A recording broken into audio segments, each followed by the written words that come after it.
I asked underground rappers what they regret doing most while trying to blow up. In this video, I'm going to talk about people that signed bad deals, lost thousands of dollars, ruined their reputation, and more. Also, if you're trying to go up in the underground, I have a private server. In that server, you can talk to me one-on-one. If you ever need feedback, advice, anything like that for marketing, I got you. I'm also speedrunning the underground and documenting every single move that I make in that server so you can copy my moves one-to-one. Overall, it's a pretty nice place to be, I'm not going to lie. In January 2026, I made a huge mistake on the business side of music. I got signed to this label called Records, and they still haven't transferred my music over. It's been 3 months now. They also promised me a $3,000 advance, which I never got.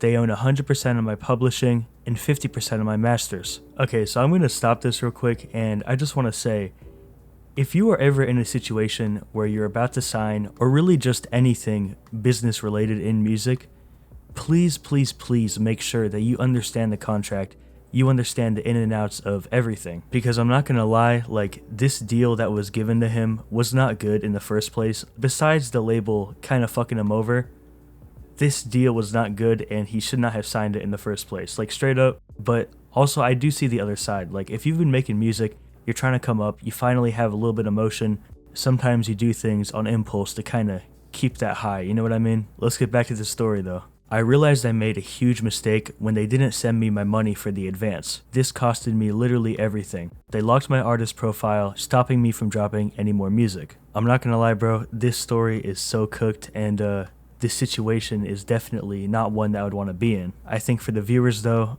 take this as a lesson to really understand the contracts. Don't just sign blindly.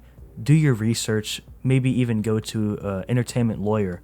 They know more about this than me and you, so I mean, yeah, stay safe, guys. I mean, this industry, you know, it has its highs for sure, but the lows can be really low as well. I mean, this artist basically gave away his music for $2,500 that he never even got. At the very start of my career, me and my homie had chances and opportunities to work with some real people, artists that were way bigger than us. I only had 5 to 10 monthly listeners at the time. Instead of just being normal, I started acting different to impress them. This ended up hurting my reputation, and me and my homie ended up getting hoed out of over a band. I didn't even think about making a contract, I just wanted to get high and make music. Once again, guys, if you're doing business in music, make sure that you understand the ins and outs. It'll save you. You know, this dude got hoed out of 1K. Not acting like myself ruined my reputation in a way in future collabs with certain artists. I wish I could come to them now with a clear mind and forgive one specific artist. Even though it was a shady situation, I still want to forgive him. As you can tell, there is a lot of context that we are missing in this story, but that doesn't really matter because look, the overall message here is don't try to be someone that you're not. Like I said, I don't know exactly what happened, but putting on a front, trying to act cool, and just being somebody that you're not around people to impress them, especially if they are way bigger than you, is not a good idea. And as you can tell, you know, this dude ended up getting kind of fucked over for 1K because the other people could probably tell that he was putting up a front. So yeah, man, at the end of the day, you just gotta be yourself. That sounds so corny, but don't be someone that you're not. About 1.5 years ago, I recorded in an actual studio for the first time. My homie had a home studio in his room, and we used to just go over there to make music. He had an Audio-Technica, a Scarlett, the classic setup. One day I was out of my hometown, and on a spur-of-the-moment type thing, I decided to book at iMix Nation. It's funny because this story kind of sounds like an ad for iMix Nation, but you'll see where this is going, so yeah. Basically, I went to iMix Nation, and now I can't use anything that's not overly professional without feeling like I sound like absolute dog shit. It's literally been months since I recorded a song. Recording on an AT2020 just isn't the same after seeing my full potential. Even though I dropped one really high quality single, it killed my momentum after not being able to replicate the sound at home. Now this might be like a crazy comparison, but you ever hear those stories about people trying a drug one time and they'll never be able to achieve that state of happiness ever again? That's kind of what this reminds me of, even though it's such an extreme example. But look, I feel like I have some real advice here, and this advice goes for every artist out there, so if you're watching this, hey, make sure to listen to this right here. If you're always trying to get home runs, you will never swing. Basically, if you're aiming for perfection on every single thing that you do or drop, you will never do in the first place, because you're just going to be stuck, paralyzed in this state of wanting everything to be perfect, even though it never is. But once again, this is another kind of tough situation that I wouldn't want to be in. I guess all I can say is don't aim for perfection. I'm an artist from the UK. When I had basically no experience with music, all of my music was in a fake American accent. This fake accent that I had didn't sound good at all. I think the reason why I did this was because I was too shy to use my real voice, and instead, I was trying to copy all of the big American rappers. I really feel like this prevented me from growing because I wasn't authentic. It wasn't me in the music at all. And it's not like this was a secret. People on TikTok Live were saying I sounded like a British guy trying to be American, which is exactly what it was. People were telling me to be myself though, and it really resonated with me. I spent a lot of time with this fake accent, and I basically had to relearn how to rap in my own accent instead of the American one. This one was actually kind of like weirdly wholesome in a way. I don't know how to explain it, but this is kind of, once again, touching on just being yourself, man. Like, if you're not yourself, what's the point? Because if you're not yourself and your fans fall in love with this fake version of you, then, you know, that's no fun. But of course, keep it to an extent, like, try to separate your life as an artist and just your regular life, because whenever those two get blurred, it kind of gets a little bit weird. But I will say, like, pretending to be American when you are British, that's a pretty big lie, you know what I mean? So I'm glad that he realized that the way is to just be yourself. When I was in high school, I had a decent following on social media. I had around 1.5 thousand monthly listeners, and of course it fluctuated, but overall, I was doing pretty good. The thing is, I thought that if I changed with every current genre / vision / wave, it would be beneficial. Basically, he was just like hopping on every trend, like you know, if there's a certain type beat that's really popping off, he hops on that type beat. If there's a certain style that's popping, he goes to that style. You know what I mean? My monthly listeners ended up dropping to around 200. People that used to support me and my music were messaging me and commenting stuff like what happened and the such. By the time I realized what I was doing wasn't helping me, it was basically like starting from zero. I lost my passion for music, and basically all of my momentum was gone. My previous listeners didn't want to come back out of distrust, and I'm now starting from scratch under a new name, and I'm restarting the right way. Now, I actually talked about something similar to this a few videos ago. I think it was in the one called Make What You Want to Make. Basically, I talked about how sometimes trying to keep up with the trends of sounds in the underground can really backfire. If you're so focused on doing what is trending in the moment, you will never like fully immerse yourself in a certain wave or a certain sound. And you know, I think that's important. You know, there are some artists that they've stuck to one sound for a decade because it works for them and that is their sound. If you're constantly going quote unquote all in on a certain trend, it usually doesn't end well. Of course, experiment. Like, I'm not saying don't experiment. Of course you have to experiment when it comes to music, but don't think like, I'm going to do this certain sound for 3 months and then after that I'm going to switch to whatever trending next. Like, that isn't a good idea. This next story is a super short one, but it's kind of funny and it has a lesson, and you know, you can learn something from it, right? When I was just starting out in music and knew nothing about promo, I used to spam people's DMs with links. I realized I made a mistake when people started spamming me with links, and then I realized how annoying it was. This is actually so funny because I'm sure you can see like the irony here. Most people started ignoring me, so it kind of messed up my reputation. If I could go back in time, I wish I made them want to listen and not force them to. But to be honest, this is like an underground artist's rite of passage. Don't feel bad about it, man. Like, I'm telling you, everybody has done this at least once. It doesn't matter. People get over it.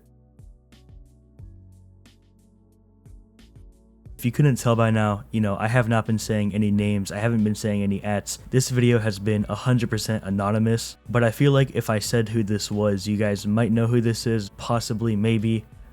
So yeah, let's get right into it. The mistake that I made was dropping an album. Dropping an album costed me my time, momentum, and overall, it was just wasted effort. I wish I just kept dropping singles every 1 to 3 weeks and kept building momentum until I was at least around 50k monthly. Yeah man, this one is pretty rough, I'm not gonna lie. I mean, If you've been on this channel for a while, you know my take about dropping an album if you don't really have a huge fan base. 99% of the time, dropping an album really isn't the greatest idea ever if you're not doing insane streams or you don't have like a cult fan base. I will say though, dropping an album definitely does kind of build your catalog in a way, and you know, I would not be like too quick to kind of write it off as a mistake. I do want to mention though, for the people watching, like this person had thousands of monthly listeners and probably hundreds of people waiting for new music. So if he's saying that he regrets making an album and spending a bunch of time on it, there's a good chance that if you really don't have that big of a fan base, then it's not a good idea. Like I said though, dropping an album, it does build your catalog, and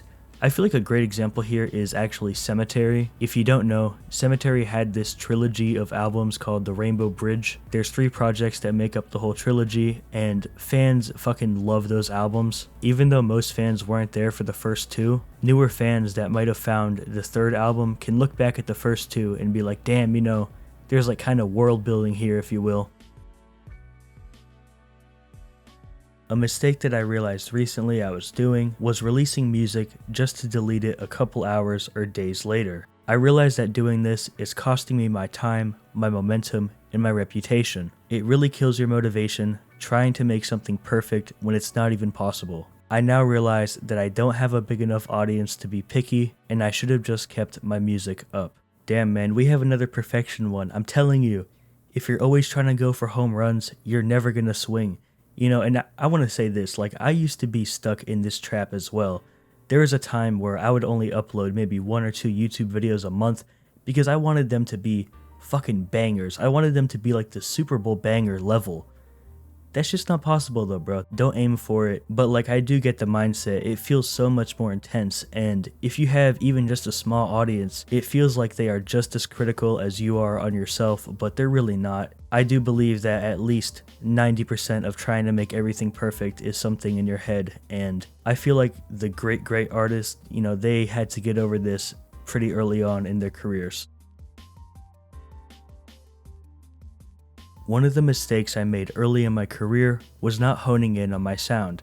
I was way too focused on blowing up, and yeah, that could be a mistake. Basically, I was too focused on trying to get somewhere where I'm not supposed to be at right now. I was buying hella promo, even when my sound wasn't really there. I was also on BandLab at the time. Real quick, I just want to say, hey, there's nothing wrong with BandLab, you know, there's nothing wrong with it. There has been a decent amount of hits made on that app. It's fucking golden. I started on BandLab. That's just how it is, bro. Is FL Studio better? Of course, no debate, but if you can't get on FL, BandLab can do, and a lot of people make it work, so yeah, man.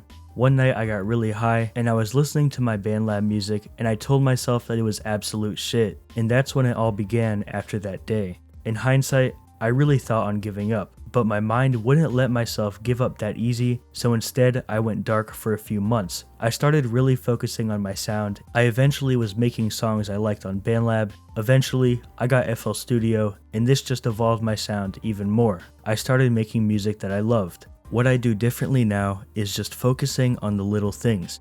Going up is going to come with due time. And you know, this is the reason why I start almost every single one of these videos off with, you know, you have to have good music. At the end of the day, you know, your music is a product. And of course, look, of course not everybody is gonna like it. You know, music taste is subjective, and that's just how it is, you know, like not everybody likes my music. Going back to the OG prompt, you have to have stuff that is high quality and stuff that there is a market for. And you know, that can take some time. It took this artist a few months to really hone in on the sound.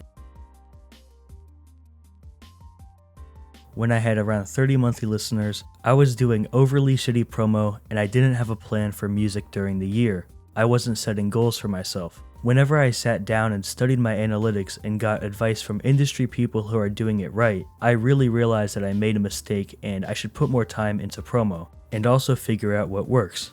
If I could go back in time, I wish I had better promo and I was planning out my drops. I wish I was doing 3 sets of high effort content a week, and then a reel or a TikTok at least twice a day. Dropping blindly also did not help me at all. You know what's funny is I really don't see this as a mistake, to be honest. In my opinion, I think that this is what growth looks like. No artist comes out just fucking swinging home runs left and right. Of course, whenever you're starting, your promo isn't going to be top tier. You live, you learn, you go through the motions, You get around people that are doing better than you, and you actually hear them out. And if you're open-minded enough, man, like, you can make it work. This is growth. This was not a mistake. This is how a lot of artists are. And I'm sure there are a few artists right now watching this that, kind of are dropping blindly and not really putting that much time into promo and might think that 2 TikToks a day is, like, insane. But I see where you're coming from, bro. You got this shit, and keep going. Alright, I hope you guys liked this video. I actually had a lot of fun making it, and if you want to see something like this again, let me know for real, because this was so much fun making. If you want to submit a story, the form is in the pinned comment. I'm not gonna lie though, if you guys do not like this video, I probably will never do this again. But hey, I hope you guys did, because I had fun doing this. Alright guys, I'll see you later. Peace.